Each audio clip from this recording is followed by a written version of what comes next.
Giilisan kog tomboy sa akong asawa. Pero ako, nalingaw pud ko sa akong classmate nga tomboy. Maayong adlaw kanimo DJ Sam ug sa imuhang mga viewers ug followers. Malinaw kayo mi sa akong barkada sa imuhang mga istorya dinhi.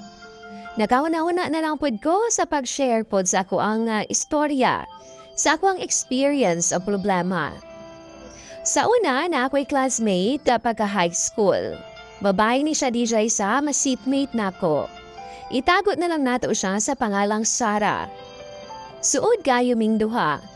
Magkuyugay gid mi ana bisan break time o bisan asa. Wapa siya DJ Sam, bagsikon mo istorya. Kay mao lagi, tumbuyon man siya. Sa kadugay namong kinuyog DJ Sam, mura na gyud kog nagkagusto sa iya ha. Pero kana laging mga bata pa kaayo mi. Bata pa kayo mga huna-huna, gibaliwala lang namo kay nahadlok pod ko DJ Sam nga maguba ang among panag-amigo. Labi pa di ang kadugayan DJ Sam ni angkon siya nako nga naibog daw siyag babay. Medyo na-turn off ko sa iya DJ Sam. Pero bisan pa man, amigo ra gihapon ming duwa ni Sarah. Pero di na kaayo mi sige og kuyog, hangtod pagkasunod tuig, di na pud mi classmates. Nakita na ako DJ Sam og nahalata nga naa na siya'y pirmi kauban na babay. Iyang mga barkada medyo parehas na pud niya nga mga tumbuyon. Pero sayangan kay ko niya DJ Sam. Kay gwapa manggod siya. Unya, pag-graduate namo sa high school, nagkabuwag na gyud mi. Wa na mi contact sa usab-usa. Karon na naminyo nako og naa na ko yung mga anak DJ Sam. Pero lagi, medyo why ayo? Medyo malas gyud DJ Sam. Kay baguhay ra pod nga nahibaw-an ako nga akong asawa, duna di ay siya'y laing karelasyon na tomboy. Ug nag 1 year na pud sila DJ Sam. Supait gid kaayo. Pero naningkamot lang gihapon ko DJ Sam para sa akong mga anak. Sa karon usa na ko ka supervisor sa usa ka kompanya. One time, misuroy ko sa mall sa Cebu. Nagkasugat ming duwa ni Sarah. Sure gid ko nga siya to DJ Sam. Doon na siya'y kuyog nga murag yang partner siguro, babae to. Pution, tapos gwapa pod. Nagkasugat ang among mga mata DJ Sam, pero wa mi nagtinagdanay. Siguro tuwod pod sa kadugay sa panahon. Dilabay ang pila ka adlaw na ay nag-message request sa akua. Wa na yun ko kaila DJ Sam, kay duwa ka babae man nga nag-kiss og iring ang ilang profile. Nangumusta na ako, ug nangutan akong kaila pa ba daw ko niya. Mauto ako siyang giingnan nga uoy. Syempre close kaayo ta ni adtong high school. Ug nagkaistoryahan ay dayon mi DJ Sam sa mga nangagi. Nanghagad siya nako nga magkita daw mi para magtagay. Para magkaistorya po daw mi. Iya po daw dalon na riyang partner na itago na lang po nato sa pangalang Lovelyn. Mauto pila ra may istorya nag-abot mi sa imnanan duol-duol sa Park Mall.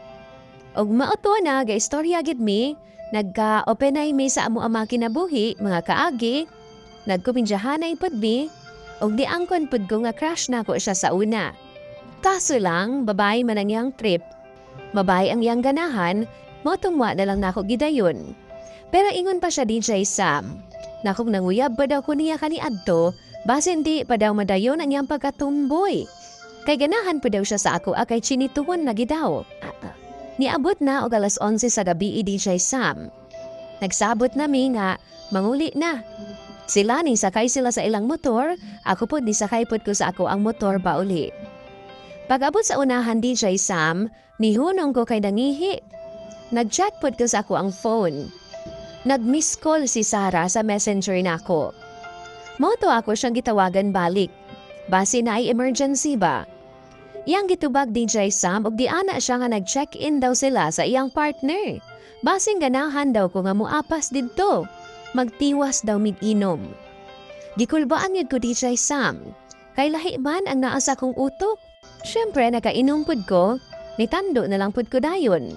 Gitagaan ko niya sa room number DJ Sam. Tapos pag-abot na ako dito, nanukto ko.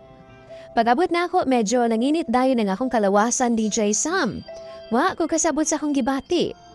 Pero kanilaging makainom ta, marka bahala namang yun usahay. Nisudayon ko DJ Sam sa kwarto. Nag-order sila daan og drinks og pulutan. Naginom-inom sa mikadiyot, unya ni istorya si Sarah nga, if okay lang ba daw, na mo join daw nila mag-threesome daw ni, ha? Kung open-minded daw ko DJ Sam.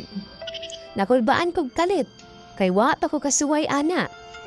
Mao to DJ Sam, nahitabo gyud kung unsay nakita nako sa mga porn. Threesome.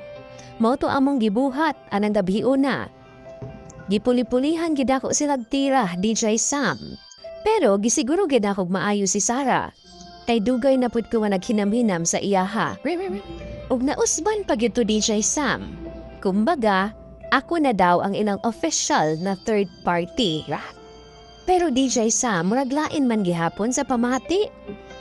Kay bao magud ko masayo pang among ginabuhat.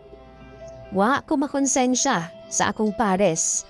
Kay nagkabuang naman po siya glain, ug sa tomboy po DJ Sam. Pero sa akong mga anak, oo, nakonsensya kaayo ko. Dili ko sure kung nakonsensya ba ko DJ Sam. Basta I feel bad lang pod sa naitabo sa akong kinabuhi. Wa ko kaibaw kung swerte ba ni o di malas. Pero talagsaon ra banggod kaayo nga naitabo ni sa akong kinabuhi. Kalagot ko sa tomboy sa akong pares. Pero nalipay pud ko sa tomboy nga akong classmate. Yun. Tambagi daw ko ninyo be mga viewers na DJ Sam? Kung ipadayon pa ba nako niya nga akong sitwasyon or dili na? Dagan kayong salamat DJ Sam sa pagbasa sa imong programa. Imong sender o follower? Eric.